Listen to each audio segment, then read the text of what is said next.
نبی پاک علیہ الصلوۃ والسلام نے فرمایا کہ اللہ تعالیٰ فرماتا ہے، حدیث قدسی، دو شریکوں میں تیسرا شریک میں ہوتا ہوں۔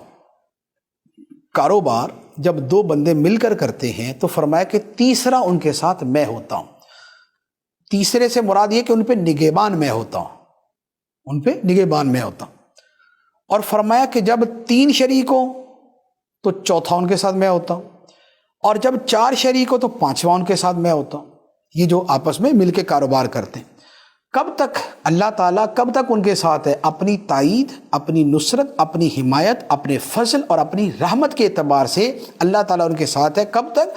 فرمایا جب تک کوئی شریک اپنے ساتھی کے ساتھ خیانت نہ کرے۔ تو اب 2 بندوں نے مشترکہ کاروبار کیا، شرکت کا کاروبار ہے یا مداربت کا ہے، ایک کے پیسے ہیں دوسری کی محنت ہے، یا دونوں کے پیسے، تو یہ 2 بندے ہیں یا 3 ہیں یا 4 ہیں یا 5 ہیں یا ان سے زیادہ ہیں، جب تک ان میں سے کوئی بندہ اپنے ساتھی کے ساتھ دھوکہ نہیں کرے گا، رب کی رحمت، رب کا فضل اور رب کی تائید ان کے ساتھ رہے گی۔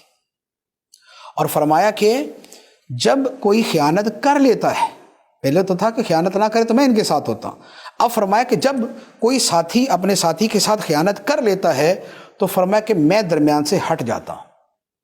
اللہ تعالیٰ فرماتا ہے کہ میں درمیان سے ہٹ جاتا ہوں، یعنی اللہ تعالیٰ کا جو فضل اور جو حمایت اور جو مدد ان کے ساتھ تھی وہ اللہ تعالیٰ ہٹا لیتا ہے۔ اور پھر کیا ہوتا ہے؟ فرمایا کہ اس کی جگہ ان کے درمیان شیطان آ جاتا ہے،